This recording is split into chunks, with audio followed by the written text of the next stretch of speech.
India speaks daily आपको बता चुका है पहले भी और आज मैंने, कि जब किसान बिल वापस हुआ उसकी वजह क्या थी? सिर्फ राजनीति थी, कोई राष्ट्र नीति नहीं थी।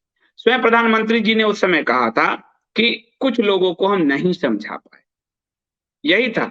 पर मास्टर स्ट्रोकवादियों ने देश की सुरक्षा बनाया, तो देश की सुरक्षा ये हुआ उसके बाद कि प्रधानमंत्री बंधक बना लिए गए। तब भी देश की सुरक्षा, आपने देखा कि प्रधानमंत्री को बंधक बनाने से बड़ा देश की सुरक्षा क्या हुआ? तब भी इन्होंने कुछ नहीं किया। अब देश की सुरक्षा आ गया, केजरीवाल आकर बैठ गया, अब देश की सुरक्षा। अब सुप्रीम कोर्ट की रिपोर्ट ने खुलासा किया कि कृषि कानून से जितने भी किसान संगठन थे 86% किसान संगठन खुश थे। सुप्रीम कोर्ट की रिपोर्ट में ये आया है, लेकिन इसके बावजूद किसान बिल वापस ले लिया गया। यानी बहुमत देश का किसान खुश था, 86%। सिर्फ ये 4-5 दलों, 4-5 ये अराजक तत्वों और सिर्फ कैप्टन अमरिंदर के साथ चुनाव लड़ने के लिए मैं पहले दिन से कह रहा हूं कि किसान बिल को ताक पर रख दिया गया। मैक्सिमम लोगों के हित के काम को सिर्फ अमरिंदर चुनाव के लिए उसको बलि चढ़ा दी गई। ये आज सुप्रीम कोर्ट की रिपोर्ट में हो गया। मैं उस दिन से कह रहा था, मुझे गाली दे रहे थे, अब सुप्रीम कोर्ट की रिपोर्ट में ये साबित हो गया। मैं तो आपको अपनी पत्रकारिता के अनुभव से बता रहा था, अब सुप्रीम कोर्ट की रिपोर्ट में ये साबित हो गया। और सुप्रीम कोर्ट को भी देखिए क्या चालाकी है, सुप्रीम कोर्ट भी 1 साल तक सोई रही। सुप्रीम कोर्ट एकदम से, इस सुप्रीम कोर्ट में बड़े सुधार की आवश्यकता है। जब शाहीन बाग घटित हो रहा था तो सुप्रीम कोर्ट सोई हुई थी, और जब शाहीन बाग खत्म हो गया तो सुप्रीम कोर्ट ने कहा आप सड़क जाम नहीं कर सकते। जब खत्म हो गया था, किसान आंदोलन होता रहा, सुप्रीम कोर्ट सोई रही। अब किसान आंदोलन में कृषि कानून अगर वापस ले लिया गया, अब सुप्रीम कोर्ट करे, किसान तो खुश थे। यानी तंत्र, सरकार और सुप्रीम कोर्ट दोनों मिलकर 1 साल से जनता को ही मूर्ख बना रहे हैं। जो जनता रोज सड़क जाम में फंसती, करीब जो माना जा रहा है कि 1.25 लाख करोड़ की संपत्ति, 2.25 लाख करोड़ का नुकसान भारत को हुआ है इस 1 साल में, उसकी भरपाई न सरकार करेगी ना सुप्रीम कोर्ट करेगी। सरकार को भी तनख्वाह मिलती रहेगी, सुप्रीम कोर्ट को भी तनख्वाह मिलती रहेगी, टैक्स लगेगा अलग भारत की जनता, टैक्स लगेगा। अब ये मैं उस दिन कह रहा था तो गाली दे रहे थे, अब लोग सुप्रीम कोर्ट कह दिया, उसको भी गाली दे।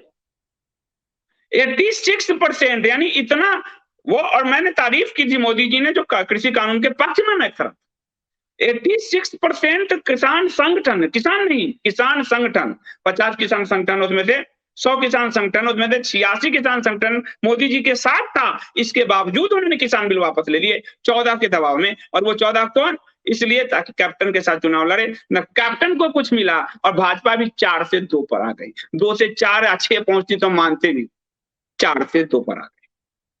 और पंजाब की जनता से बात कीजिए, वो कहेंगे जो अपने प्राइम मिनिस्टर को नहीं बचा सके वो हमको क्या बचाएंगे।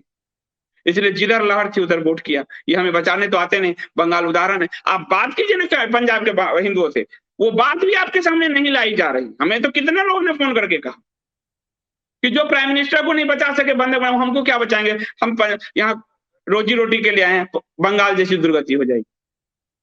सरकार की कितनी लाचार जैसी स्थिति दिख रही है, ये बात आप समझिए। अब आप देखिए, उसके बाद सुप्रीम कोर्ट ने जनवरी 2021 में कमेटी बनाई थी, और सुप्रीम कोर्ट की जो कमेटी है जनवरी 21 से मार्च 22 हो गया। अब सुप्रीम कोर्ट भी बहुत मलाई चाटने वाली स्थिति है। सैलरी दीजिए, ये छुट्टियां मनाएंगे, जनता का भी कोई लेना ही नहीं सुप्रीम कोर्ट का। एक फैसले जनता के पक्ष का आप बता दीजिए। अभी रात के समय कोर्ट खुलते हैं उनके लिए, और यही कश्मीर फाइल अभी आया, कश्मीर के लिए सुप्रीम कोर्ट ने कहा समय नहीं है मेरे पास, बहुत डिले हो चुकी है, जाइए जी। ये भारत हिंदू कहां जाएगा? न अदालतें उसके पास है, न सरकारें उसके पास है, और हिंदू को सबसे ज्यादा डर खुद भेड़ उस हिंदुओं से है जो हो करके किसी के पीछे चलती है, जो बीमार से ही नहीं होने देना चाहती। इसलिए इस मामले में ये एक याचिका पर सुनवाई करते हुए सुप्रीम कोर्ट ने जनवरी 2021 में 3 कृषि कानूनों की जमीनी सच्चाई जानने के लिए कमेटी बनाई थी। इस कमेटी में कृषि अर्थशास्त्री अशोक गुलाटी, शेतकर संगठनों से जुड़े अनिल धनवत और प्रमोद कुमार जोशी को शामिल किया गया था। बिजनेस स्टैंडर्ड में ये रिपोर्ट छपी है कि मार्च मार्च अपनी रिपोर्ट सीलबंद लिफाफे में सुप्रीम कोर्ट को सौंपी थी, मार्च 21 में सौंपी थी, सुप्रीम कोर्ट अब खोल रहा है। यानी सुप्रीम कोर्ट का तो और क्या कहिए, करेला ऊपर से नीम चढ़ा। वाह रे सुप्रीम कोर्ट, वाह रे सुप्रीम कोर्ट, वाह रे सुप्रीम कोर्ट। तो आप समझ लीजिए कि जिससे बहुमत खुश थी, उसको चंद लोगों के तुष्टीकरण के कारण वो कानून धता बता बंद सरकार ने निरस्त किया, और जिससे बहुमत खुश थी, सुप्रीम कोर्ट उसको दबाए बैठी थी कि जरा भाजपा गिर उड़ जाए।